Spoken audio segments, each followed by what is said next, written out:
Seems we found what we were looking for.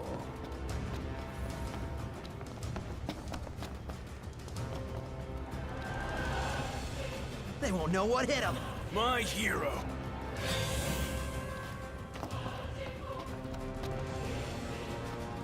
I can keep the steel in check. See ya. Mr. Nice Guy. It's on now.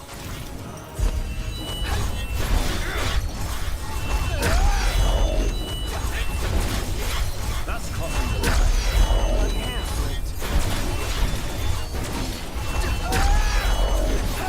Gotcha. Never fear. Proto's here.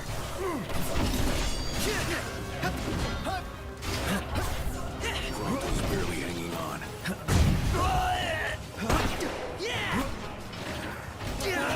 Proto, how about this? Just what I needed. far less trouble than anticipated.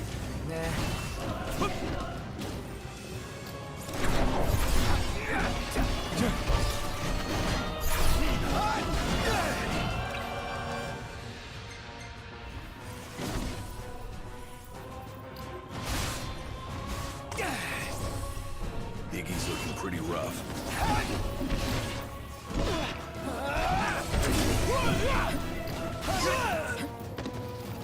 Not good to throw daggers in the dark. Nice, Greg.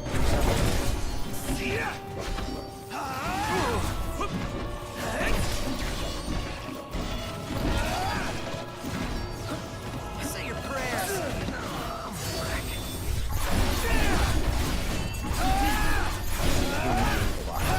Seriously, one of my favorites. And, you know, sometimes you meet people and you're like, oh, I wonder how this is going to go. I wonder if we're going to be friends. I met him and we both knew almost immediately, like, yeah, this is real. We're going to be friends for a long time. And we talk frequently. Yeah, I love that guy. So that's how we met. But probably, actually, more than 2.5 years ago. Probably more like 4 years ago. Time is moving on my job. You don't know why. You're on fire today. Really cool. I'm unstuck in time, and it's just whizzing past. But yeah, I think honestly couldn't tell you how many years it's been now. Certainly wouldn't be the first time. That Royal Albert Hall Have a thing, look by around. the way. I'm dying of thirst here. I'm starving to death. I'm a performer. And yet we're all I'm very on much stage, alike. television, and films, all sorts of different places. And I have performed for crowds of people as large. The largest crowd I have performed for, 220,000 people. Yep, at the mall in DC at the rally to restore sanity and or fear. And Jamie and I were the opening act for that. I remember a few months before that rally, I got a text. A text? Yeah, I got a text from Stephen Colbert. I didn't know he had my number. He texts me and he says, hey, I'm a fan. John Stewart and I want you and Jamie to be the opening act at this thing. And I got this text and I turned and I showed it to my wife. And I was like, really? And I'm like, wow. So I start to respond. Like, you're just going to respond? Like he's a person? Yep, I responded. And we went and did that. 200,000+ people on the mall. A mile of people from the stage I stood on. A mile of people into the distance. I walk out on that stage with Jamie. Teleprompter completely did not work. Teleprompter shat the bed, failed entirely. But because I had written what we were going to do and Jamie and I had rehearsed it, we're pros and we got it done. We hit all the marks and we managed to get it across the line.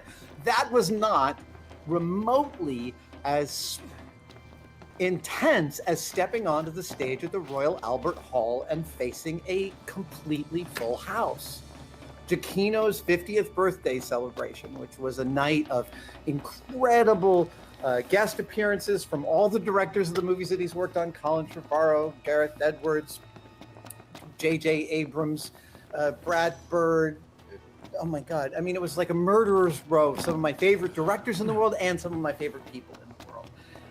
And yet, stepping out onto the stage of the Royal Albert Hall, I made a classic mistake Playing as at a performer, mutiny, are we which is not? I was Not on I my was standing ship. in front of a Knock slightly it off. unfamiliar crowd, a British crowd. And I'll tell you, having performed in many countries, every country is slightly different. Australians are strangely quiet in crowds. I don't know why. New Zealanders, way more noisy than I would have expected. These are the things you learn. And with each foreign crowd, you kind of need to, even though they've come to see the show, there's always a little bit of a sort of setting of expectations that's necessary. A great comedian and comedy writer once taught me this after I had bombed on stage. He said, if you're going in front of a crowd that doesn't know you, just many crowds, you need to like set your expectations. And you started cursing right away. And because you're on television and you don't curse on television, the audience had trouble transitioning. This is back when I bombed.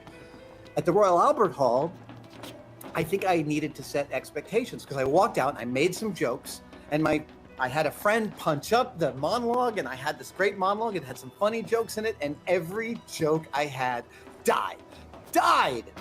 Crickets. And after the third joke died, I drew a total blank on stage, like a complete brain wipe.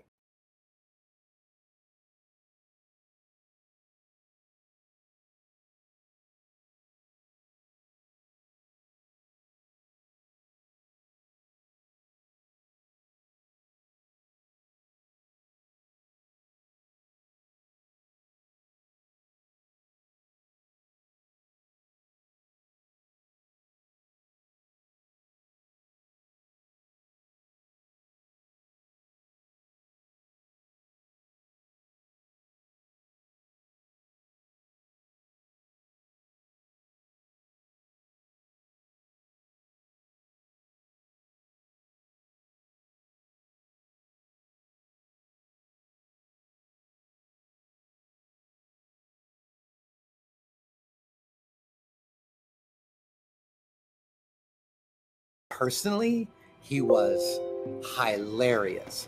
And the thing about him was that he was an uncommonly good impressionist. And he had impressions of all of his coworkers, including me.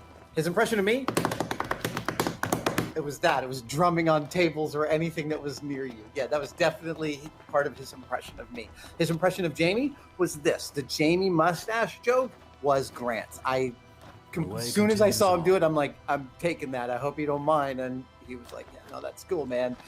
But I want to point out something important about being a great impressionist is one of the things that's always surprising when someone does a great impression for you is they often are unpacking something about the person they're doing an impression of that you didn't notice before, something that was like totally obvious, and yet you hadn't connected with it.